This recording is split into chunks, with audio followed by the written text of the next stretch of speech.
Saudara-saudari, Mr. Kang Kim Siang dan rakan-rakan dari Kang Financial Advisory dan CC Advisory. Okey, hari ini kita punya topik ialah kereta EV. Lebih relevan di Malaysia atau kereta petrol.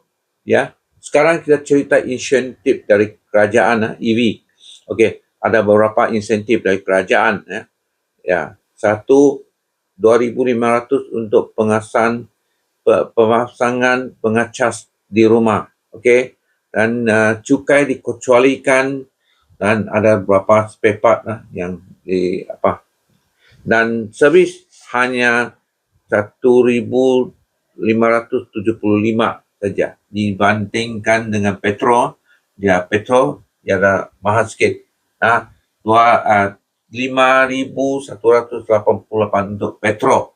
Jadi okey, sekarang kita sudah tahu EV yang kebaikan. Tadi saya cakaplah, ada insentif ini, ada insentif itu, ya. Servis yang murah 1,500 untuk 5 tahun. Jadi okey, kita jemput Jerry punya ulasan, tengok apa yang dia pandang, apa dia cakap. Secara keseluruhan, mana yang berbaloi? Kereta EV atau kereta petrol? Berpeluang pada EV masing-masing. Kerajaan sudah memberi banyak insentif dari segi cukai lah, dari segi penyelenggaraan, pemasangan apa-apa saja. Kerajaan sudah memberi banyak insentif. Sebenarnya EV terpulang pada individu masing-masing. Kalau dia betul-betul boleh, gunakanlah. Kalau tak boleh, boleh beralih menggunakan kereta petrol. Sebab petrol, semua orang sudah tahu.